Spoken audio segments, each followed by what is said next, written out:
Our brain is active all the time trying to infer things about the world. What is this world? What is going on here?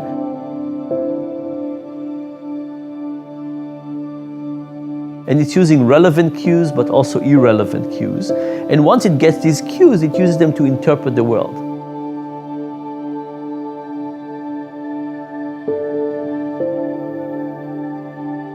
Our perception of value is dramatically subjective. It comes from lots of things from the environment. Neoclassical economics has a very simple answer. Something's value is whatever people are willing to pay for it. But the deeper question of what value is much more complex. One of the experiments we did on purchases was to sell people coffee. We had the regular condiments, milk and sugar and cream and so on. But we also had these 6 condiments that nobody ever uses. Lemon peel and cardamom and stuff like that. And sometimes we put these condiments in a beautiful metal and glass containers with a little spoon and so on. And sometimes they were in styrofoam cups, kind of torn. We wrote it in a felty pen, really ugly.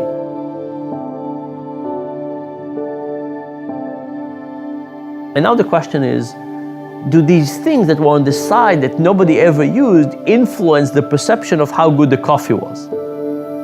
The answer was absolutely yes. And they also influence how much people are willing to pay. They're willing to pay about twice as much.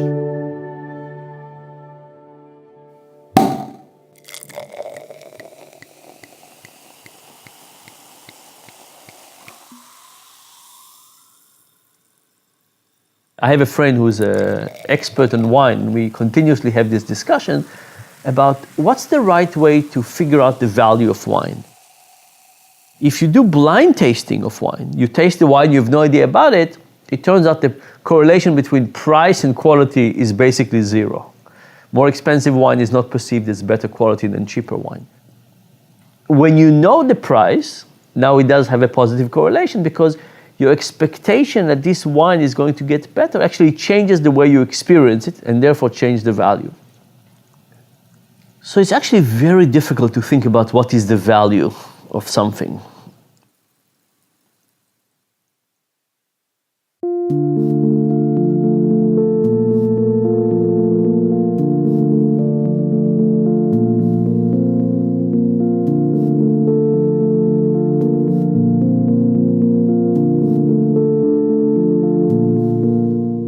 We fight a lot about the role of profit and its primacy in business. Profit's a healthy thing. Profit is a metric of sustainability. Without being profitable, we don't get to be here.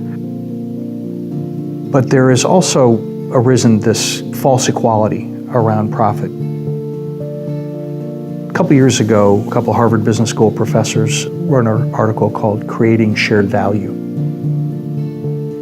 What they said was, there's a new way of thinking about how businesses can serve.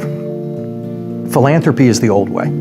Philanthropy is sharing wealth that's already been created. But a better way is to create wealth by serving. And so in creating shared value, you then have to say, well, that's interesting because now we're going to create a profitable business that does good. And they coined a phrase that I just love. They said all profits are not created equal. Those that carry a social benefit are better. So let's stop arguing about this. Because if you're an investor, why wouldn't you invest in a company that returns adequate reward to you, but also does good? If you're a government, why wouldn't you favor those businesses? Why wouldn't you look for businesses that do good in addition to making a profit? And then here's the rub. If you're a business leader and you're competing for capital, why wouldn't you choose a business model that does good in addition to rewarding shareholders? Because you yourself will be rewarded. And so now all of a sudden we've just changed the incentives completely. All profits are not created equal. Let's be honest about that. Those that carry a social benefit are better.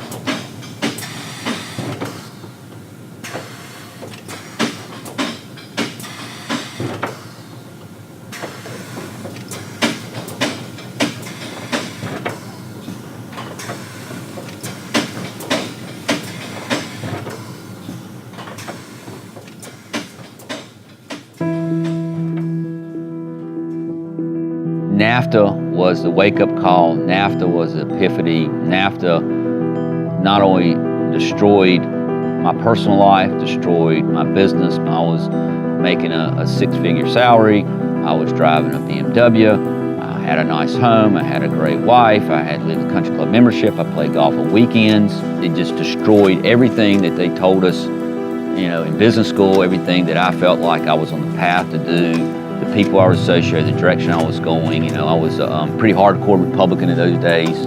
I was living, I was in this kind of that matrix. I was living in this world that, hey, it all seemed great. And NAFTA was that kind of breaking point. Maybe this path's not the path I need to be on.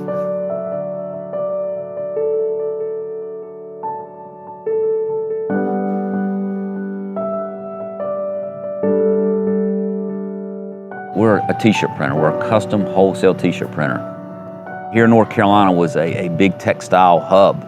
And I had lots of friends and a lot of companies that either made that venture overseas or they went out of business. But we did not want to do that. We just felt, even in the mid-90s, there was something wrong with this scenario that, yeah, we're going to outsource to make more money here, but then we're going to sell our product to a person we just laid off. It just didn't really make much sense to us. Mid-90s, we changed the mission of TS Designs. We want to be a successful company while looking after our people, the planet, and profit. So everything we do, every decision we make, every product we buy has to ask, what's the impact, not only to the bottom line, what's it going to cost the company, but what's going to be the impact of the planet and the people. We felt like it's important not only to talk about this stuff, but demonstrate, to step out there and do these things. So we're in a little industrial park here, put our first tracking array. Golly, that thing's 12 years old, 13 years old. Never forget when we first put it up. I mean, that was the second one in Alamance County, the biggest one in Alamance County. A lot of people thought it was some type of satellite dish. What kind of TV station will pick up on that thing?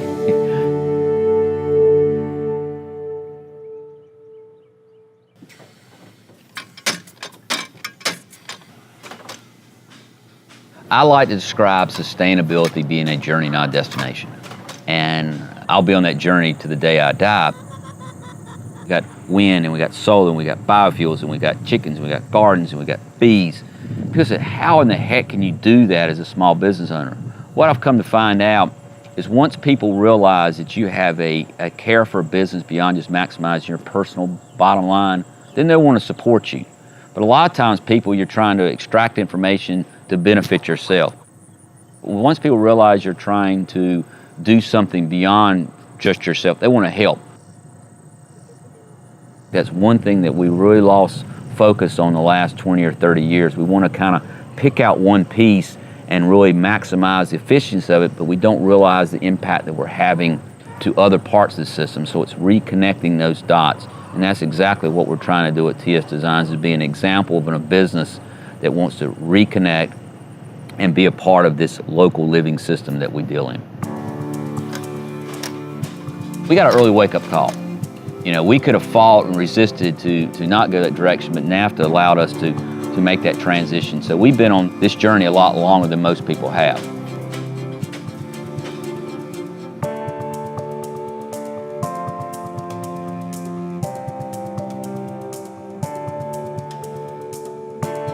Things happen that change how people value things. Often what we try to do is we are in one state of the world, and we're trying to predict how we would feel about life if we were in a different state of the world. And we have a very hard time doing it. So we say, oh, how would life look like if I married this person? Or how would life look like if I bought this house or bought this car or moved to California, whatever it is. And we often have all kinds of perception and beliefs about how life will be, but then life changes and then we don't become the same people. Having children, and that's probably true for many parents, is when you start to really think about, well, I want my baby to grow up healthy. How am I going to do that? It was then that I became much more conscious about knowing where food comes from and how badly, unfortunately, the United States is doing in terms of letting us all know where our food comes from, labeling whether or not it's got a genetic modification in it. having it be a monoculture that could in fact collapse.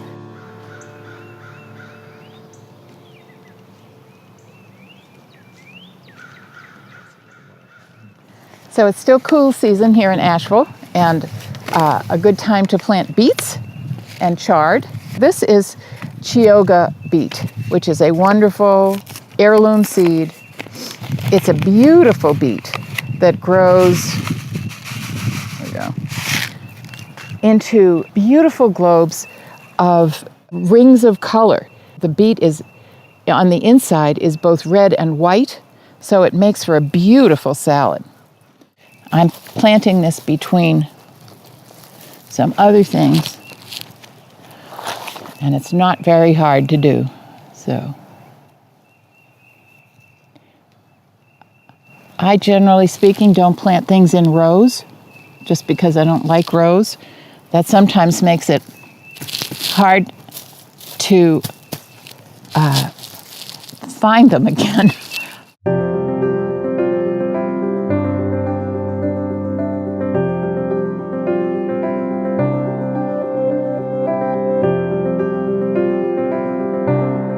When I started the company, I wanted to essentially, in a small way, create the world I wanted to live in.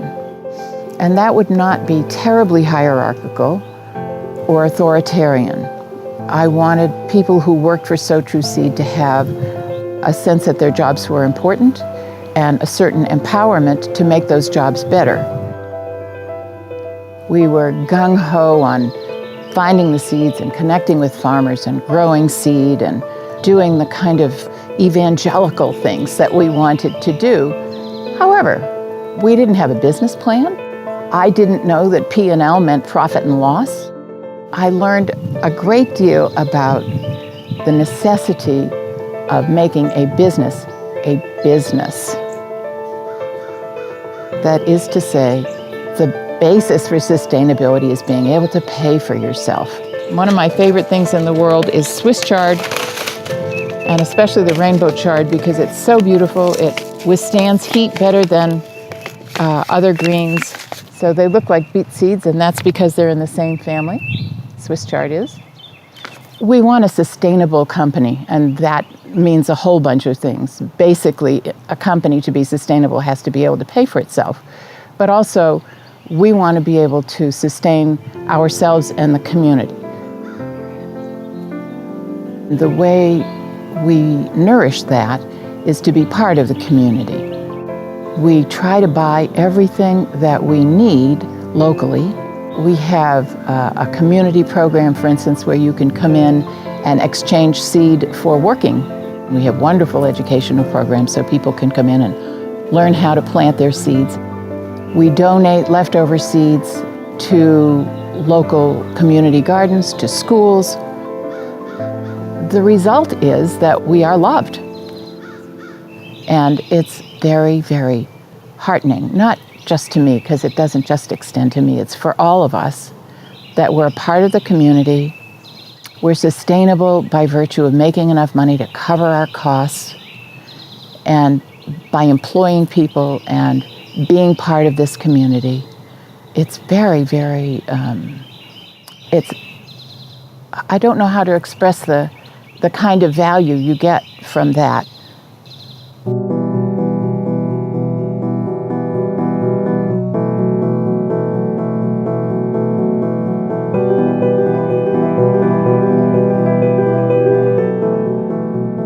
Business is a powerful force for positive social change. One of the only ways to think about that is that we've seen business be a powerful force for negative social change a lot of times. And we've gotten to the place where we're not surprised by that anymore. Bangladeshi factory collapses, 1,000 people die, and it's a horrible thing, but people kind of, shake their heads and think, well, it's just another example of the bad behavior of business. You don't have to shift the frame too much to think, well, wait a minute, it's not that there were people in Bangladesh making things. What if they'd been in a safe factory? What if they'd been paid a living wage in a place where there's not much work? Well, then all of a sudden it's pretty simple to see that that might have been a good thing. What if the goods they were working on were made from organic cotton grown close by? then all of a sudden now we've made an environmental statement that's powerful and positive. So there are all kinds of ways that the very same transaction could have done good instead of doing bad.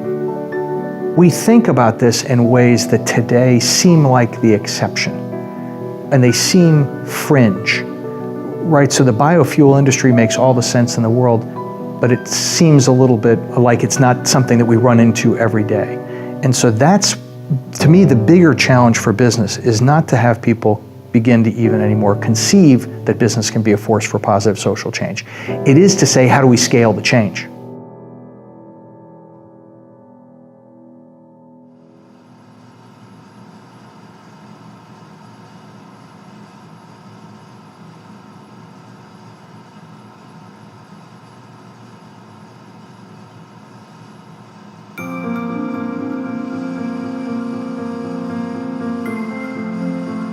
I've been making fuel since 2002. Started in the backyard, just trying to meet my family's fuel needs. And we scaled up and became a cooperative. And then from there, we scaled up to this place in Pittsburgh, which is our industrial plant. Our story is one of trying to scale up. We've been permanently out of fuel. And we still are to this day. This is a 1 million gallon biodiesel plant, and we still can't make enough fuel to meet demand. We make what's called B100 biodiesel, or 100% bio. Our biodiesel is a renewable fuel made from waste that can be put into any diesel engine. So we have a cooperative of members that drive around in Volkswagens and Mercedes and Dodge trucks and these kinds of things. And our biodiesel can go directly into any diesel engine as a replacement for petroleum fuel.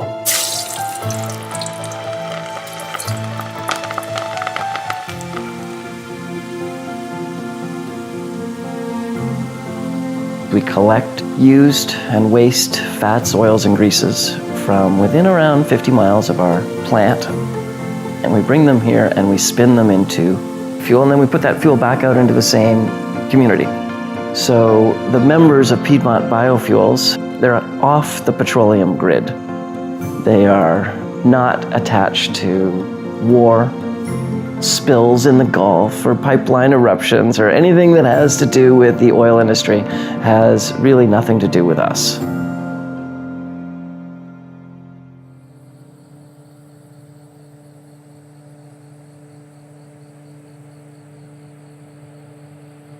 We are an RSB accredited facility. That is the Roundtable on Sustainable Biofuels. That's out of Switzerland. And that is a fiendishly complex accreditation that essentially measures the sustainability value of our fuel. We're the only biodiesel producer in the United States to have that accreditation. And that's important because not all biofuels are created equal, and biofuels are not without sin. When we started this, we'd show up in, at a fast food restaurant and say, hey, can we have the grease out of your dumpster?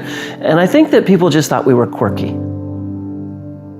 As time wore on and people started realizing that, maybe there was something to climate change and maybe we did have a problem with petroleum, there was a moment there when biofuels were going to save the world, and they became very big, and it was crazy. We became rock stars. We were sort of heroes in the biodiesel movement.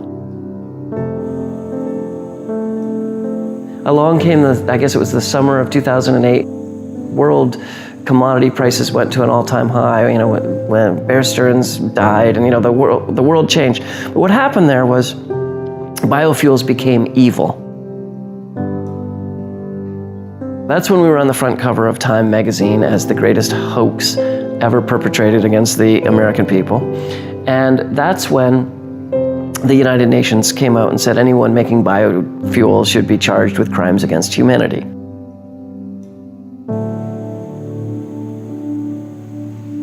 And there was some truth to that, because what biodiesel did in our industry is let's do this. Let's go to Malaysia, let's burn down the rainforest, and let's plant oil palm trees all in a row. And let's squish the seeds and take out the oil and put the oil on a super tanker and send it to Seattle and spin it into fuel and put it on a rail car and send it to North Carolina and put it on a truck and take it out to the airport. And after the airport has burned enough of it, let's give them a prize for being green. It's like, stop the madness.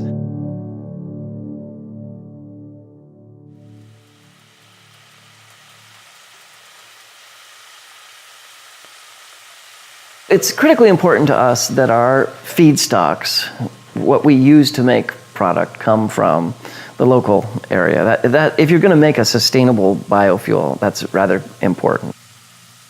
So the RSB certification is, I think, quite important to us because it does let people know that not all biofuels are created equal. That's true of quality and also how they're made and from what they come from. You know, we wouldn't use palm oil. That's not what we're about.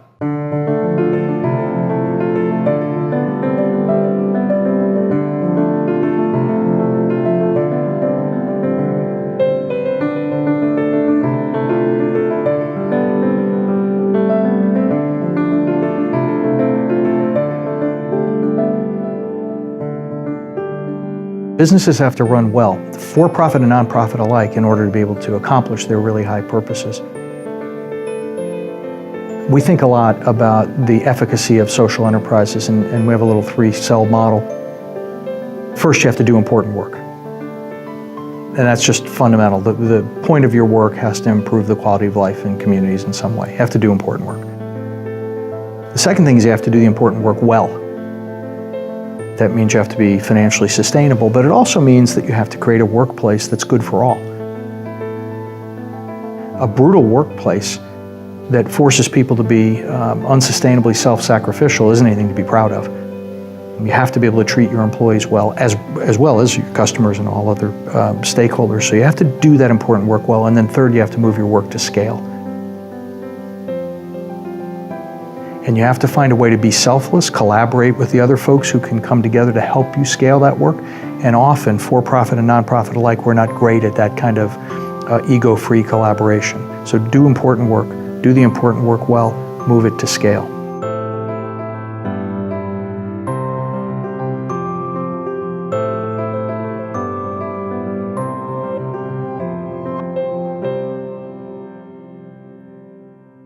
In 1840, there were no seed companies. People swapped seeds, they saved seeds, they got them from the people on the other side of the mountain. Still here, there are beans that are named after families because they've been saved for so long. Those seeds are disappearing because you can't buy them from big companies.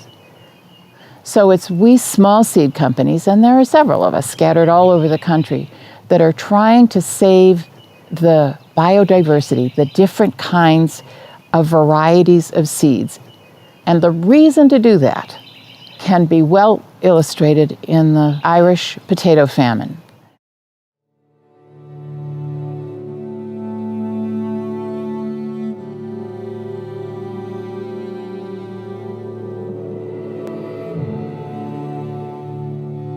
Potatoes come from Peru and Ecuador, and there are hundreds of kinds of them. Ireland, in the 1800s, was growing 5 kinds, and those potatoes got a blight, and it affected every one of them.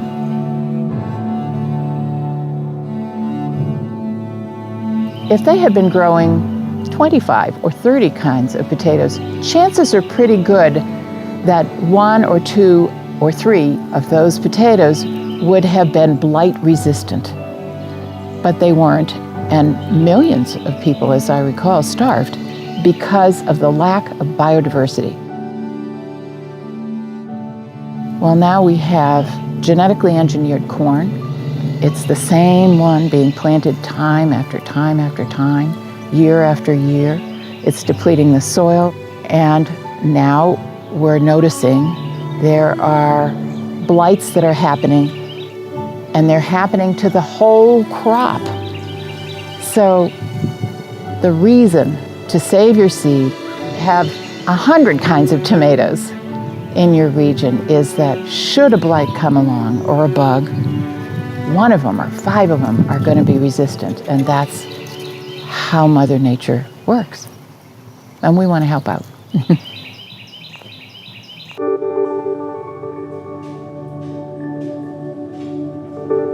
What the apparel industry has done since the mid-90s is they've run around the world utilizing cheap energy, chasing cheap labor. But even the business schools, the Chamber of Commerce, the Department of Commerce, all the economic folks says your labor is your most expensive cost of doing business in apparel manufacturing, so you need to outsource it. Fast forward today, see what that's gotten us. Devastated local economies, very high unemployment. Our employees are by far our most valuable asset.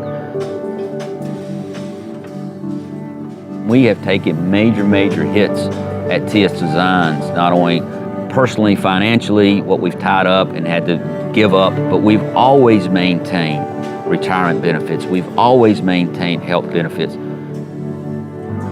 Then what we did behind us represents our whole garden system. So all the produce that comes out of the garden, all the eggs that come from our chickens go back to our employees to make them healthier, so they basically are more productive. They're going to be less likely to be sick. We changed our company policy. Every employee that works at TS Designs, if there is work needed to be done in the garden, we pay them to work in the garden.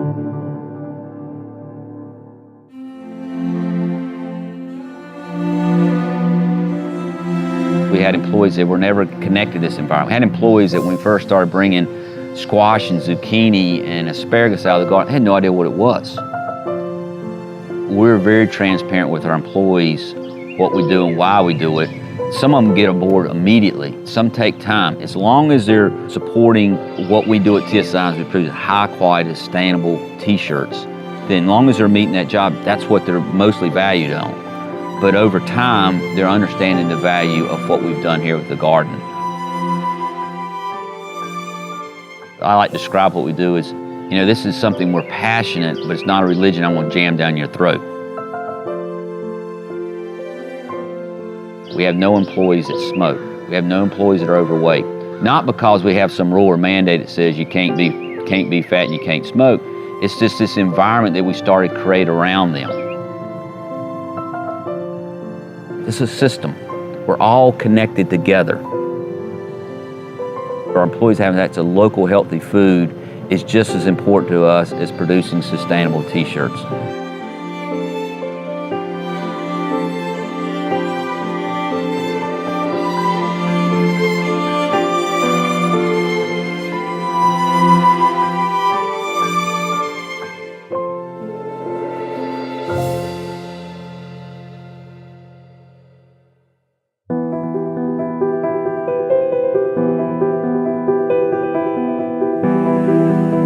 There's something in the human animal that says, if I can make a gallon, wow, maybe I could make 100 gallons. If I can make 100 gallons, I can make 1,000,000 gallons. If I can make 1,000,000, I can make 100 million gallons.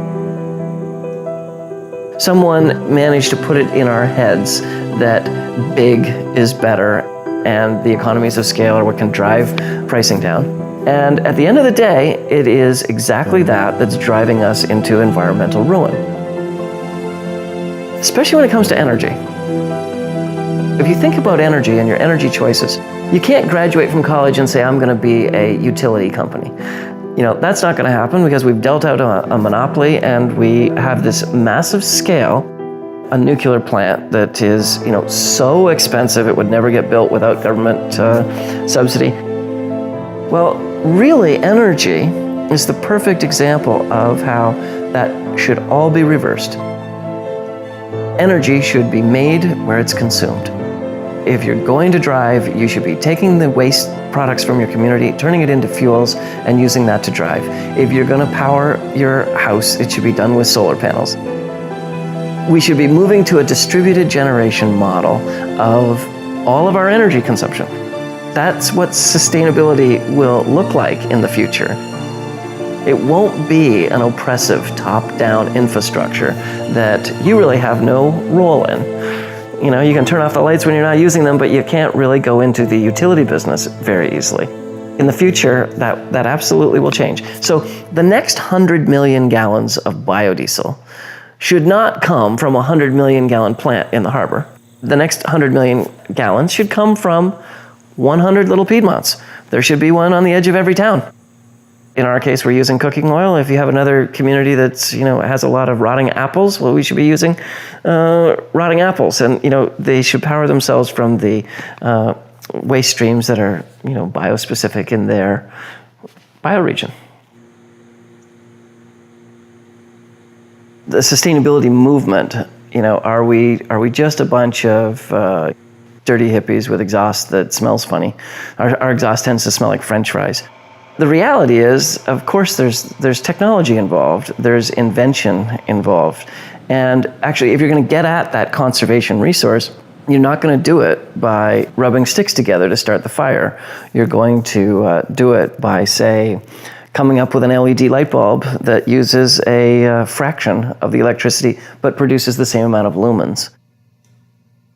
That kind of invention and progress is something that you're going to find, I think, at every level of society. So I think the future of biodiesel will come from deeper in the waste stream. And the way you drill deeper into the waste stream is through the technology. Today you might say, I can't touch that stuff. But tomorrow you'll say, this will make a fine fuel. In all things, there's probably a constant need for improvement. Certainly true of the biodiesel space. It's true in the sustainability movement in general. It's true even if you look at our corporate structures. There's obviously vast room for improvement there. There's a screaming need for integrity, authenticity, and transparency.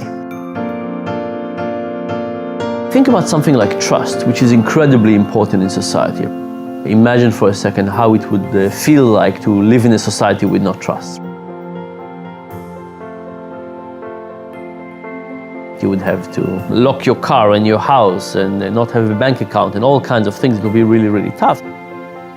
Nevertheless, it is not clear that we have a good trade-off between what we're willing to pay for something and trust. What we often find is that some things come into play in what we call sacred values.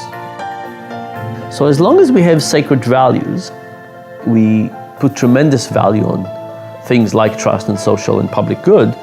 But the moment they come into the market relationship and we have regular trade-offs with them, I think their value is going to be really vastly diminished, because all of those things on a per moment transaction are worthwhile giving up.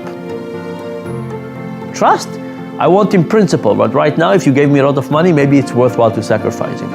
Pollution, I want the world to be clean, but right now if you gave me something, maybe I would sacrifice it.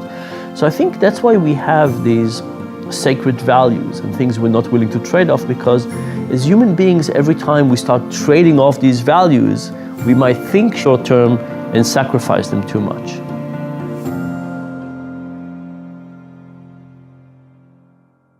I'm utterly convinced that sticking to principles is profitable. In a local community, it's profitable because people can trust you, and building trust is huge. At the moment, there is such an atmosphere of mistrust almost everywhere that it is of great value to this community that we remember that we really can trust each other and that we prove it by being trustworthy. And I think it's terribly important for a business in a community like this or anywhere to make sure that they're really upfront with their customers. And if you lose some customers that way, that's too bad. But in truth, most people want to be able to trust. I can tell you, for example, a couple of years ago, we sold garlic. This garlic had a blight on it, and we didn't find out until after we'd shipped it. So we went back at great expense and contacted everybody we'd shipped that garlic to. It was just one box, fortunately, and said, please be aware that this could be blighted. Check it. Send it back if you don't want it, or just throw it away. We'll happily resupply you. It cost us a lot of money to do that. And I can't tell you how many customers have commented on how much they are willing to buy seeds and other things from our company now, because we went right out there and said, uh-oh, we goofed. I think that is sustainable, and I believe it's profitable.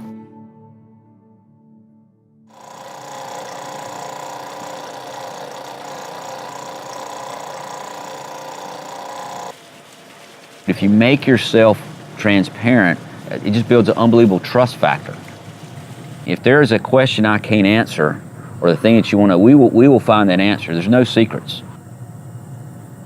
5 years ago, we launched what we call the Supply Chain Cotton of the Carolinas. And that has really been our focus. We've seen our biggest growth, our biggest interest. It's a lot like what's happened in the local food movement. People are starting to realize, I want to know where my food comes from. We want to do the same thing with apparel. We want to know where that apparel comes from. What we describe, make a shirt that's dirt to shirt in 600 miles, impacts 500 jobs, and in a completely transparent supply chain. As I said, when you get a Cotton of Carolinas t-shirt, now we have a style number that you drop into a website that brings you to a Google map, and that when that Google map pops up, you get not only a picture, a phone number, a physical address, an email of everybody involved in the supply chain: the farmer, the ginner, the spinner, the knitter, the finisher, the cut and sew, and then us, the print and dye. We make our supply chain completely transparent. Now, what they'll tell you in business school, you just basically told somebody how to compete with you. And what we like to say, we feel there's more benefit in being transparent compared to, yes, there's people that can see that information, and if they have enough money and they're foolish enough, they can be in the t-shirt business too.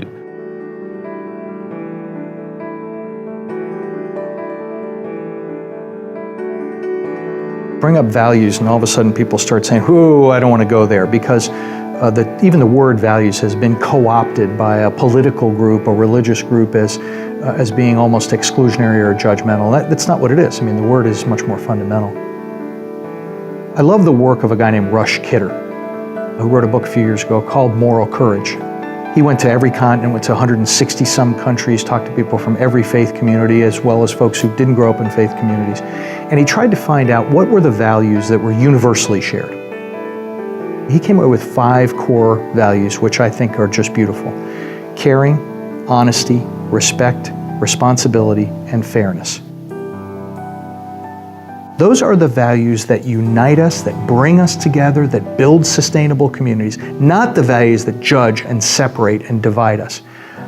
That is enormously important, because now we can start talking about the things that we share. Now, we can argue forever about how to fund public education or what's the best form of taxation. But as long as we do it in a way that's informed by that group of values, we're going to come to really good outcomes, because we're going to have what? Respectful and civil discourse. You have to start with that. And if you start with that, you end up with coming to a really good place. So I talk about values all the time, because I don't see them as a bad thing. I see them as the foundation to what we're doing.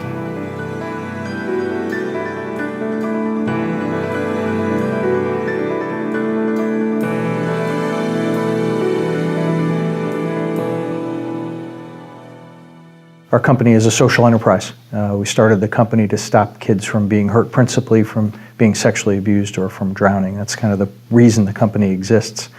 We have a relatively simple but a pretty elegant model.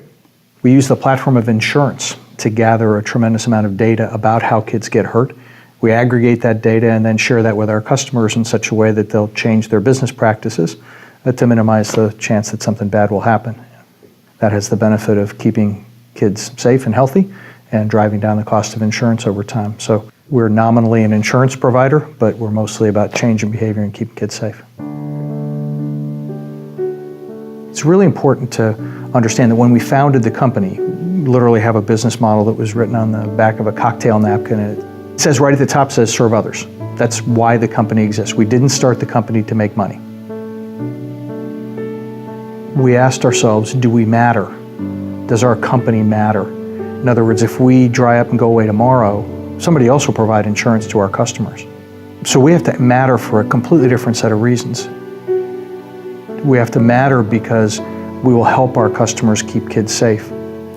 Interestingly though, top of the pyramid says serve others. Right beneath that, it says make a profit. And we're not apologetic about that. If we can't adequately monetize the work we do, we can't be here to serve others. So for us, profit is simply a metric of sustainability. That's all. And I would argue that that should be true for any purpose-driven business, whether it's for profit or not for profit. Now everybody goes, whoa, I'm not for profit, I can't have profit on there. That's wrong. They might call it a fund balance or a reserve or a surplus or whatever, but nonprofit, for-profit doesn't make any difference. You have to be financially sustainable. But interestingly, because we exist for a higher purpose, we are much more mission aligned with our customers. And by being mission aligned, when they do business with us, they recognize they're not just buying insurance. There is a competitive differentiation. If you talk to all of our customers, they'd say, no, I recognize I can get insurance someplace else. I choose Redwoods. We're going to be an operating partner with them. And so at the end of the day, quite frankly, customers tend to pay a little bit more for our products and services, which makes us a little bit more sustainable.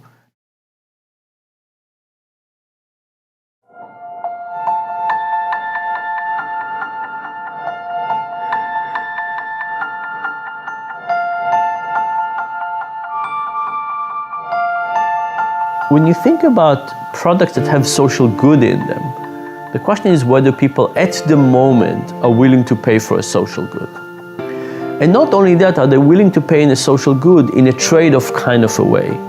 So if I had a rule, I don't buy anything that is not produced organically with fair labor, whatever the rule is, then I wouldn't do these trade-offs. But once you start making these trade-offs, a little bit more child labor for a little bit more saving, how much child labor I'm willing to do, everyone has some of it, how much exactly am I trading off? All of a sudden these trade-offs become polluted, and it's not clear that at the moment your selfish motivation about getting something cheap is not going to win. When you stand at the shelf, the most salient thing is price. And price is not just very salient, it's easy to look at. It has decimals, right? You look at things like quality, or you look at child labor, or whatever you want. These are hard things to grasp. What are they? The price, $7.29, $8.15, that's really easy to compare. So because price is numerical and decimal and easy to compare, it occupies a bigger part in our brain. That's one thing. And the second thing is that at the moment, that's the most salient thing. You're paying now. You're going to consume later, and the effect on the environment will be later, and the product was produced already. The thing that is immediate and easy to compare is price, and therefore people focus more on price, sometimes too much.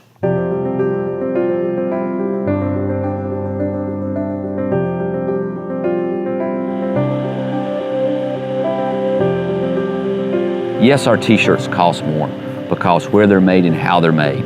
But there are people, again, back to food, understand there's a value beyond price. What's the social impact and what's the environmental impact? When you buy that apparel product in Bangladesh, yeah, the price itself is cheaper, but really what's the total impact of what you're doing there? What's the real cost of cheap? We're in a commodity business. We're in a business that, unfortunately, are valued on price. I'll compete with anybody in the world and bring price to the table, but also bring social impact, environmental impact, and then let's talk. But if you're going to come to the table and only look at for price, we're going to have a short conversation. I don't have conversation with the big box stores. I mean, they might put solar panels on a building and stuff like that, but they have totally destroyed the apparel industry and the apparel market, because what have they done? They have built a model on cheap, unsustainable transportation and labor. So when they come back to the U.S. and want to source, their apparel here, well, first of all, their margins won't support it.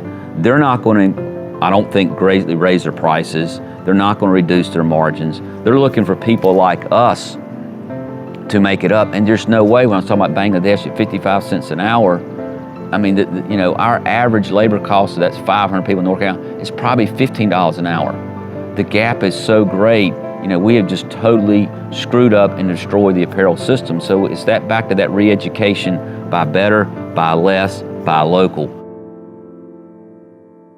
In a very general way, we are focusing on the short term rather than long term. And sometimes we call it a present focus bias, that we just focus on now. And you can see it everywhere, right? You could say healthcare, good long term, short term donuts are really fun.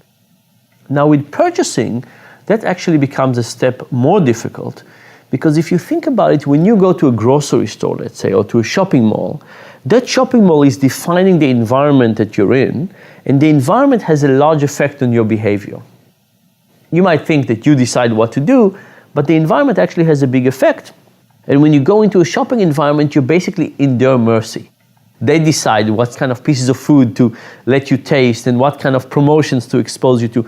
All the motivation of the commercial environment around us is to get us to do things that are good for them in the short run. They want our time, money, attention right now. So, I'm not very optimistic that we can educate people about the importance of child labor, fair trade. And unless we get it to be something that like taboo trade-off, that we're going to get people to reconsider it and therefore be willing to pay at the pump or at the grocery store.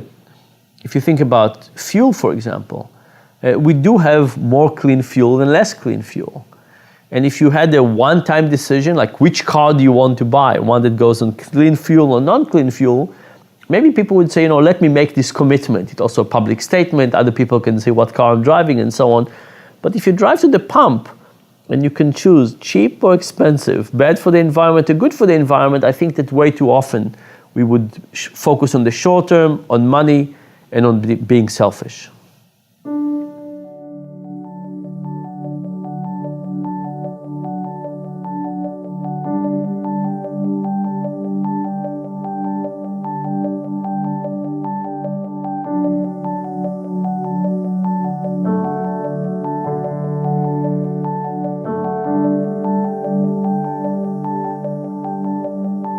As an individual, you start wrestling with these unfathomably complex problems. Peak oil. Wow, what are you going to do as an individual about peak oil and the fact that, U.S. reserves peaked in 1974 and global reserves peaked on Thanksgiving Day of 2007, blah, blah, blah. And you get into whether the Saudis are overstating their reserves, and you get into just an extremely complex issue that can be overwhelming, and maybe many people sort of go, can't deal. The trick is to get into the scale of me. Try to chase it down into a scale that I can understand. And what I can understand is my family's footprint. I can understand my electric bill. I can understand my miles driven. I can understand these things. And so by focusing on the scale that I can understand, I can make some progress and feel that I am doing something about peak oil. I am engaged in these unfathomably complex problems.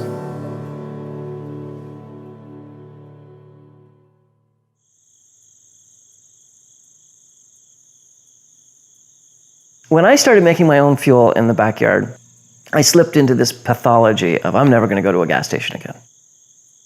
And when you do that, wow, do you conserve? It's Friday morning, your fuel gauge is on empty, your next batch is not going to be done until Sunday night. And you kind of say, well, I either go to the gas station and break my promise to myself, or let's see, these 3 trips to town, my wife's already in town, maybe she can pick that up for me. I might be able to let that one wait until Monday and do those 2 at the same time. And so conservation kicks in. At the time I was a metal sculptor and I put 27,000 miles a year on my truck. My mileage dropped to about 9,000 miles per year. And you say, well, gosh, that's not bad. You can have a 2/3 reduction in the amount of driving that you do. And the answer is absolutely. And in fact, I would say it's probably true in all of our lives. The really good news is we can all cut by 75%. It's a little astonishing, but it's there, and it's also, kind of fun. kind of rewarding. It's I treat conservation as being sort of like a game.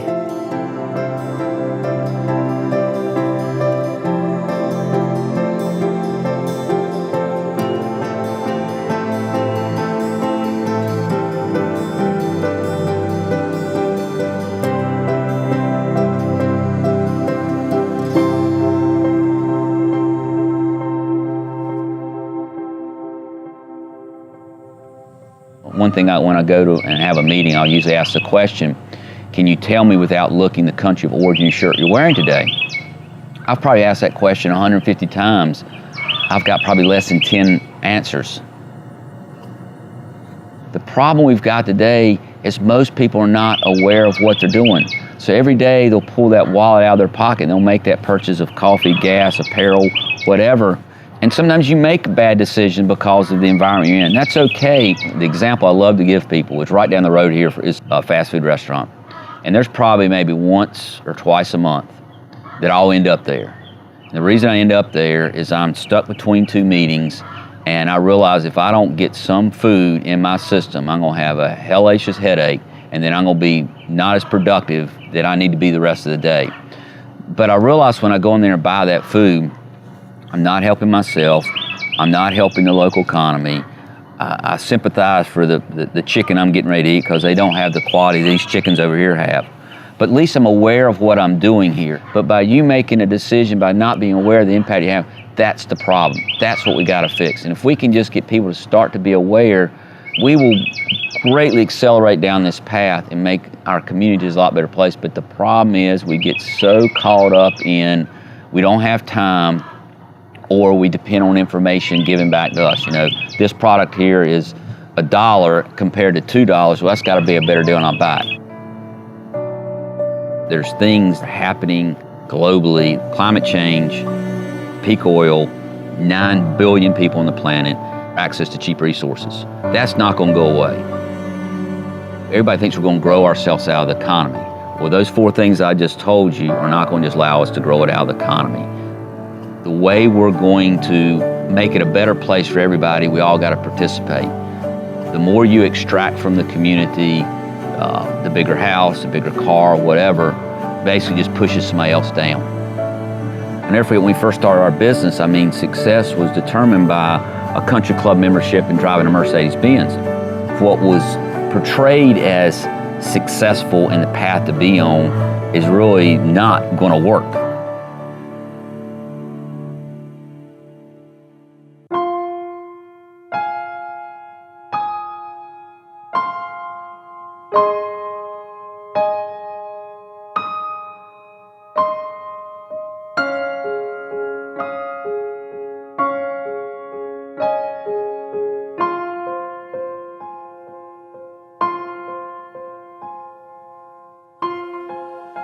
I really believe in local economies. I think it's the most sustainable way for us to go forward. The joy it brings to be able to have a business that counts to people and to me, and for people to be able to make what one of my employees called a right living. That is to say, work for a company where we're not ever going to get rich, but we are going to work in a way that makes us happy at the end of the day for what we did. Nobody goes home worried about the consequences of the kinds of work that we do. It's a good living for people to have. That is value enough, because if there are enough of us, if there are enough small seed companies and enough communities, that will make a huge difference.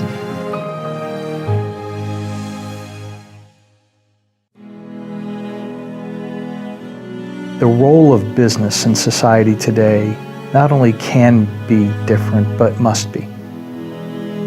When we get involved in business, all of a sudden we can only talk about spreadsheets and quarterly profit statements. Those are important, but they're not the reason we exist. The reason we exist is for love, is for service. We appreciate people who are honorable, people who do the right thing. Too often in business, leaders do what they can instead of what they should. We all know what we should do. Why don't we do it?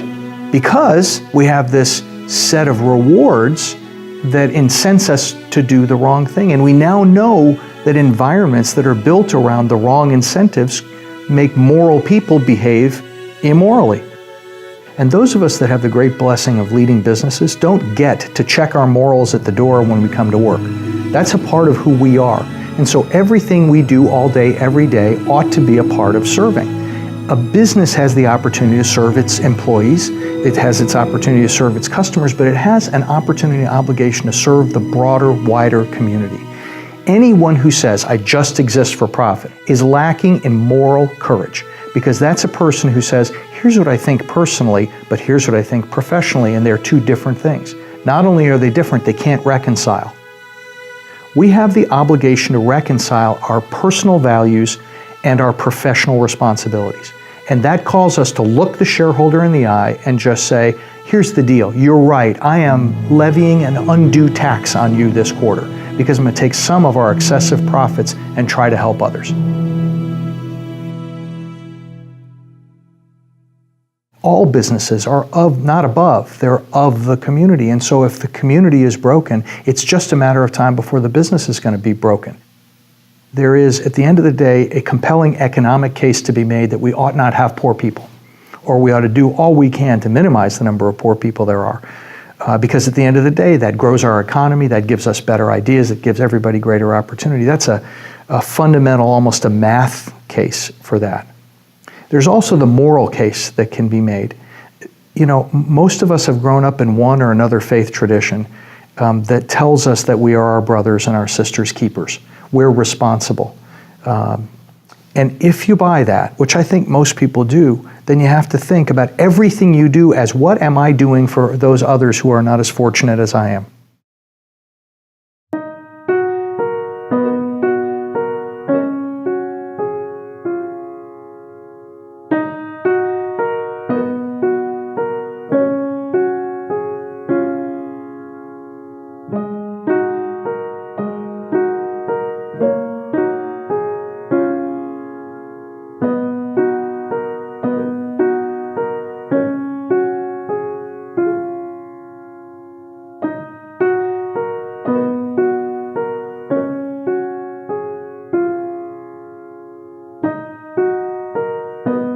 The people that think that everything is a market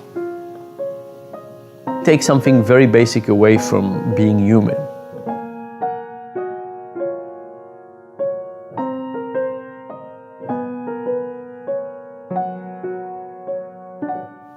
Imagine I asked you for something simple like, would you help me change a tire on my car? Ask yourself, how likely would you be to help me?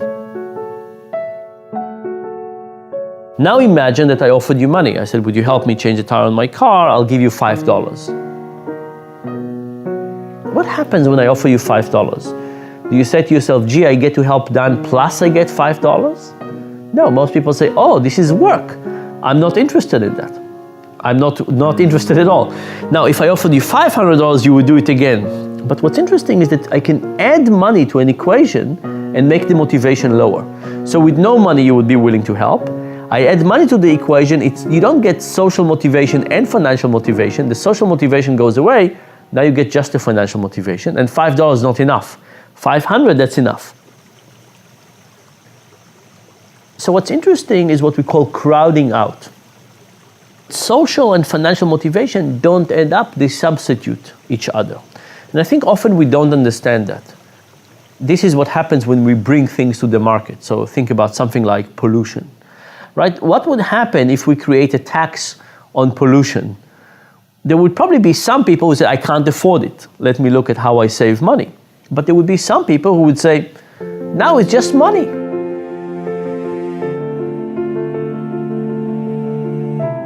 When we moved to Durham, we bought a relatively old house.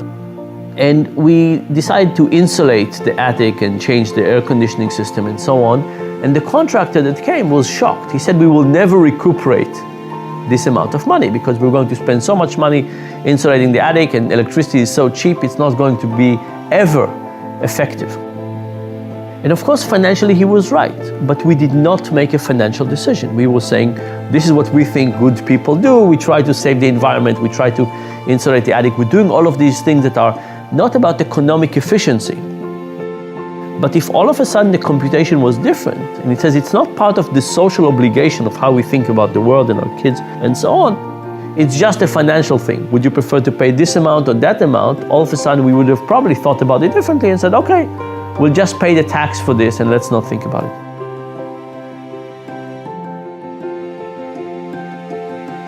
So I think this question about social norms and financial norms is actually very important.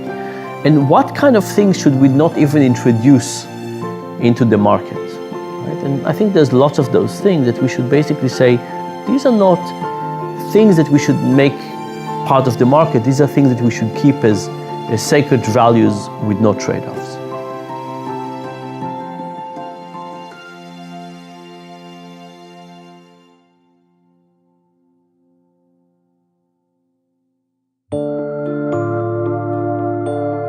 My dad, who's coming to visit shortly, he's like 84-year-old veteran of World War II. My kids can climb onto his lap and he can tell them war stories all afternoon. The question is, if I make it to having grandkids that pile onto my lap, what am I going to tell them that I did in the war on climate change? Do I want to say, oh, we didn't try that because we didn't think it would work? Do I want to say, oh, you know what, we thought that would be too expensive? No, absolutely not. I'm going to tell them war stories. I'm going to tell them about the things that flopped. I'm going to tell them about the things that worked. I'm going to tell them about the progress that we made. And I'm going to tell them that I was in the war and I served valiantly in the war effort to make it so that the human animal and other species could sustain life on this garden planet.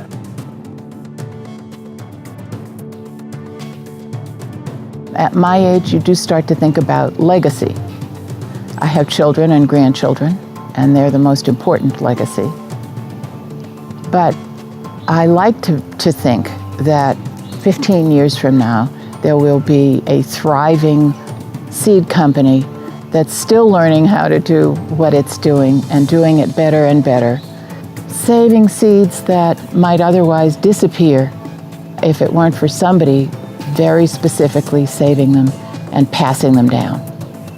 And that will be my legacy.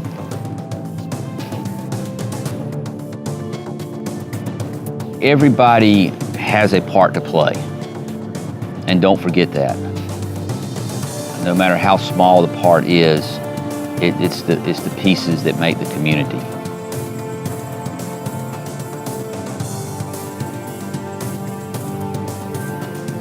It's not the materialistic things in life that make us happy. Money's important. You gotta have money, to eat and live and stuff like that. But he just comes out, it's not the only thing. Money doesn't give you the passion, give you the heart. And it doesn't connect you to your friends and community. And there's more to life and business and community than money.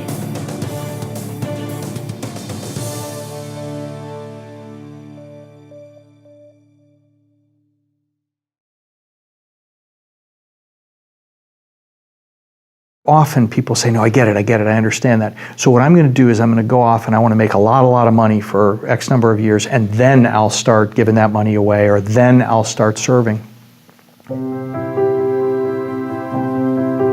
And I would simply tell you that in many ways we're out of time. We are at a place where our global society is more profoundly broken than maybe at any time in history. And we have the opportunity to change that. When we start thinking about a business school graduating 300 people and 25 of them are going to go into nonprofit work or going to work for for-benefit corporations, I'm proud of that group that's bucking the trend and doing that.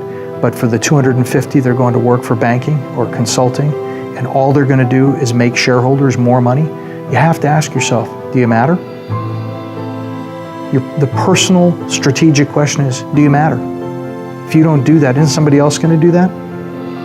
But maybe there's something inside your God-given set of skills that will allow you to help others.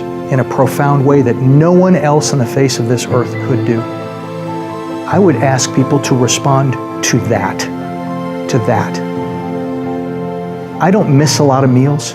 I drive a nice car. I'm not asking people to live a Spartan existence. What I'm asking people to do is open their eyes and understand the broad global context in which we exist today. We're profoundly fortunate, and there are an awful lot of people depending on what we do in the next day, week, month, year in our careers. It's time. Serve.